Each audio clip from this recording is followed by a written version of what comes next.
శ్రీ గురు గణేశ శారదాభ్యో నమ.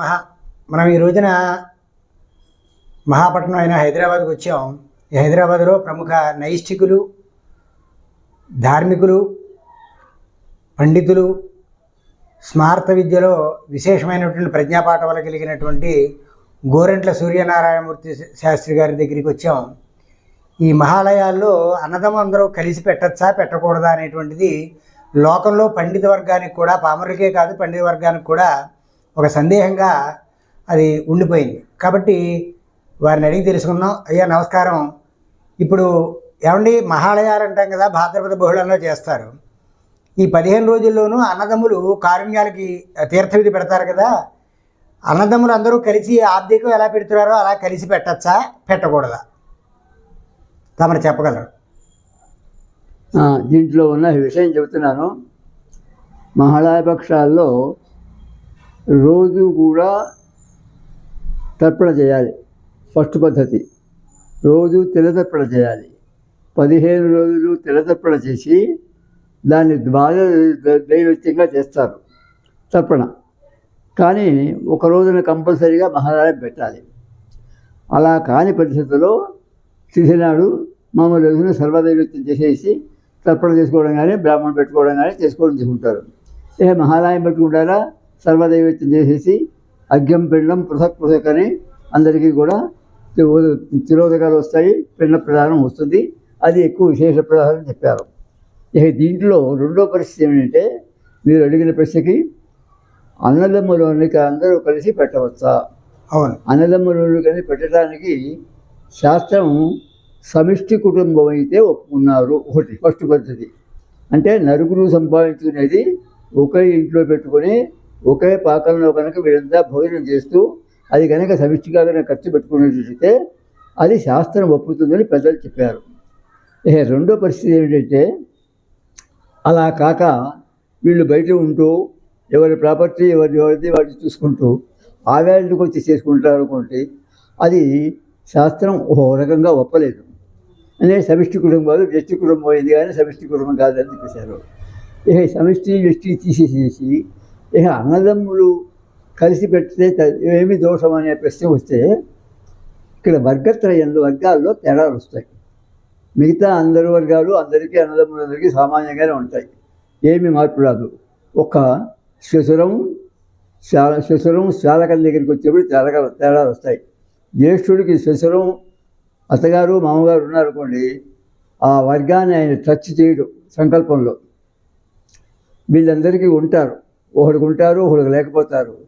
వీళ్ళు అది అనుసరించి ఆచరించేవాడు ఎవడూ లేడు ఆ సంకల్పం.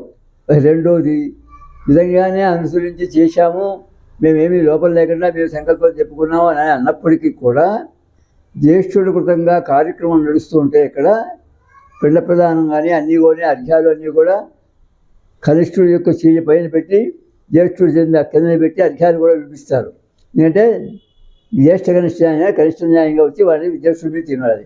అటువంటిప్పుడు పిండ ప్రధానం జ్యేష్ఠుడు చేస్తుంటే వీళ్ళు వెళ్ళి ఆ మామగారికి బాబామూర్తి లేకపోతే ఆ పిండ ప్రధాన కార్యక్రమంలో వీళ్ళు ఎంటర్ అయ్యి ప్రవేశించి వీళ్ళు పిండాలు పెడుతున్నారు ఇప్పుడు లోకంలో.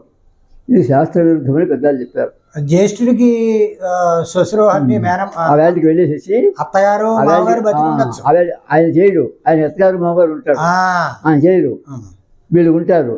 వీళ్ళు వచ్చి ఆ వేళకి వచ్చి మా మామగారికి అయ్యాలి మా బావగారికి అయ్యాలి చేస్తుంటారు. కార్యక్రమం ఆయన కృతంగా నడుస్తుంది, సంకల్పం అయింది. కానీ కుటుంబం ఒకటే, అందరికీ వర్గం ఒకటే. కానీ ఇక్కడ తేడాలు వచ్చాయి కాబట్టి జాతామృతాలు ఎవరు చెప్పేవారు కాదు కదా.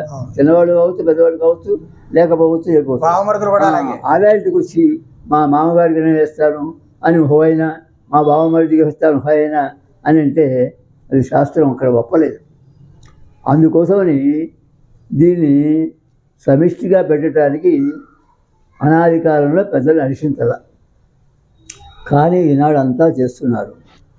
ఇదే విషయం నన్ను గణపతి గారికి ఒకసారి ఇంటికెళ్తే గణపతి గారు పెళ్ళాం కూర్చొని ఏమిటంటే మా పరిస్థితి ఏమిటి, మా నాన్నగారు మామగారు పోయినారు ఏమిటంటే, నేను మీకు చెప్పదగ్గవాడిని కాదు, మీరు పండితుడు నన్ను అంత వాడిని కాదు మీరు చెప్పలేదు ఆమె కూడా అని కూర్చిపెట్టి వారు అడ్డుపడుతూ చాలా అసలు విశేషంగా జరుగుతాయి. ఈ శాస్త్ర ప్రకారం సమిష్టిగా పెట్టడానికి ఒప్పదమ్మా అన్న. ఉన్నది ఉన్నట్టు చెప్పారు అంతే. యథార్థం ఉన్నాడు ఆయన కూడా. ఎందుకంటే జ్యేష్ఠుడు చేస్తున్నాడు, అవును. జ్యేష్ఠుడికి యథార్థంలో ఉన్నాడు అనుకోండి, లేరనుకోండి, ఆయన చెప్తాడు. మిగతా 2-3 అత్తమాలు ఉన్నారు, వీళ్ళు వాడు ఆయన సంకల్పం అంతా చెప్పిన తర్వాత సవ్యంగా ఉన్నవాడు ప్రాచీనాలు తీసుకుంటే వీళ్ళందరి పేరు చెప్పినట్టే అవుతారు. అంటే ఉన్నవాళ్ళని పోగొట్టిన వాళ్ళు అవుతారు, లేని వాళ్ళు చూసి పెట్టినవాడు అవుతారు.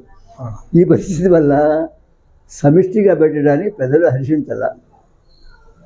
ఇక మాతాపితృలు అంటారా, ముగ్గురే కాబట్టి అందరికీ పరిస్థితి కాబట్టి అంతా కలుస్తున్నారు, చేస్తున్నారు. అది కూడా శాస్త్రం అప్పలేదు. దీనికి ఇంకోసారి కారణం మాకు చెప్తున్నాను. నాకు గురువుగారు చెప్పే చదివిలోనే మా గురువుగారు తల్లిపోయింది. వాళ్ళు 9 అన్నదమ్ములు. 9 అన్నదమ్ములు అద్యప్రభృతి ప్రథమ సంస్కారం దగ్గరించి సపిండీకరణం వరకు జ్యేష్ఠగా నిశ్చయంగా జ్యేష్ఠులు చేశారు. పక్కన సంచేస్తున్నారు.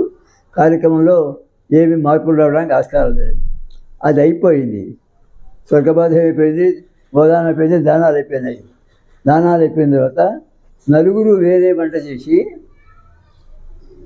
ఊనమాసికం 9 వేరే పెట్టేస్తారు. 4 చోట్ల 4 రోజులు 8 పేపర్లు మంత్రం వెళ్ళకొచ్చి చెప్పుకున్నా, లేకపోతే ఫైల్ పేపర్ పెట్టుకున్నా సరిపోయింది.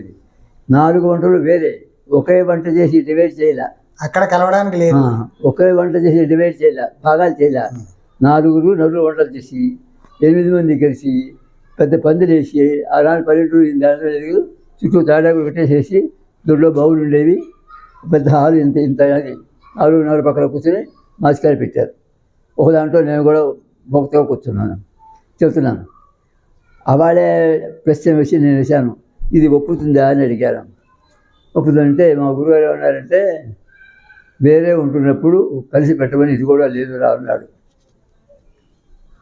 సరే, ఎక్కడ ఉన్నది ఏ గ్రంథంలో ఉందంటే నేను అడగలేదు, ఆయన చెప్పలేదు అని అడుగుతాను.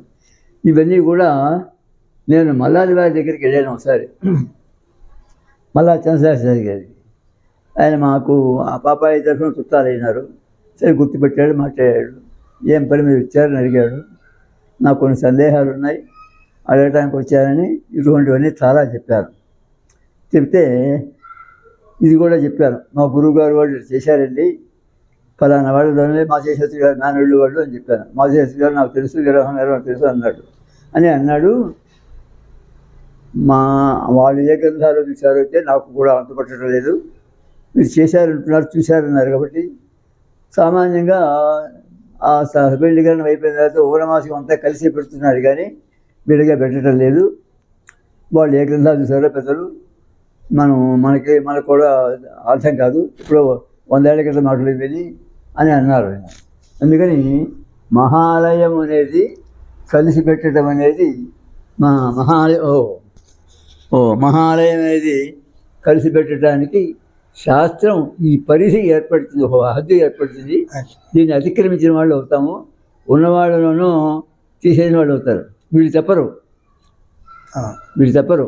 అందుకోసం ఏంటంటే కాబట్టి అనుసరణీయం కాదు, శాస్త్రసమ్మతం కాదు. అది రోజు తర్పణ చేయమని అన్నాడు. 15 రోజులు కూడా తెల్ల తర్పణ చేయమన్నాడు. అది ద్వాదశ దైవత్యం. పితృవర్గం 3, మాతృవర్గం 3, మాతామహవర్గం 3, మాతామహి వర్గం 3, ఈ 6 విడివిడిగా చేయమన్నాడు. దీన్ని ద్వాదశ దైవత్యం అంటారు. అమావాస్య నాడు చేసేది షడ్దైవిత్యం.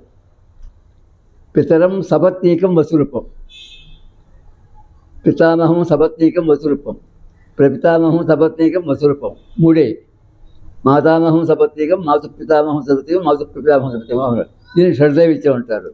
ద్వాదశైవిత్యం అంటే పితరం తప్పయామి, పితామహం తప్పయామి, ప్రపితామహం తప్పయామి, మాతరం తప్పయామి, పితామహం తప్పయామి, ప్రపితామహం తప్పయామి. అంటే మాతామహం అంటే ముగ్గురు. అది దీన్ని ద్వాదశైవిత్యం అంటారు.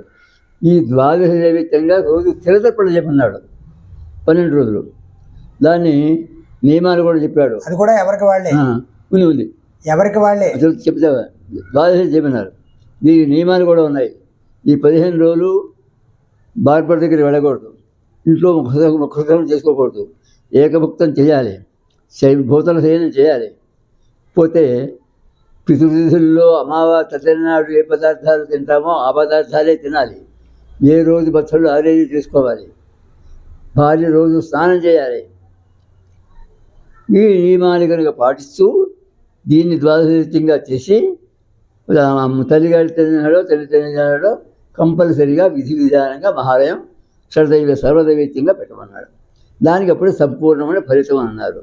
అందుకని అయితే ఇవన్నీ కూడా ఇప్పుడున్న వాతావరణంలో ఆసక్తి ఉండి కోరిక ఉన్నా కూడా కొన్ని నెరవేరవు. ఎందుకంటే వాళ్ళు కూడా సహకరించాలి, ఆడవాళ్ళు కూడా సహకరించాలి.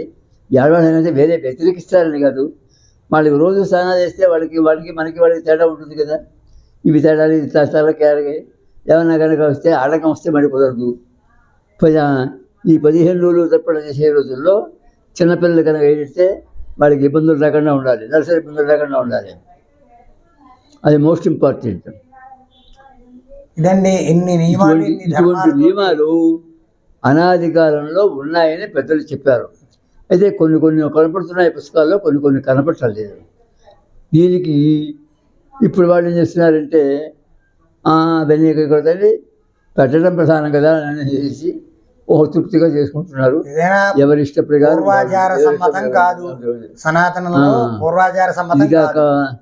ఇది కాక ఇంకోటి కూడా చెప్పారు మనకి.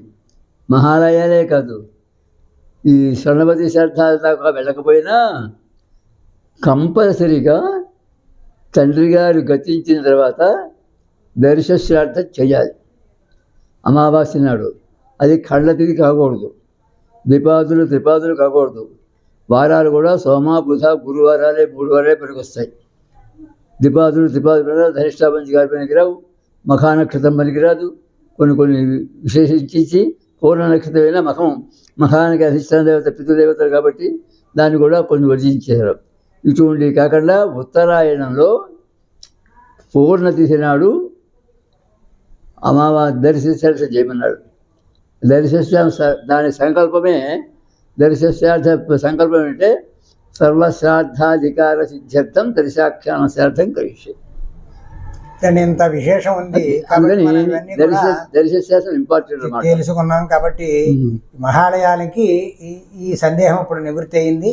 కాబట్టి ఏదైనా వ్యక్తిగతంగా ఎవరికి వాళ్ళు చేయడం చాలా మంచిది. ఇప్పుడు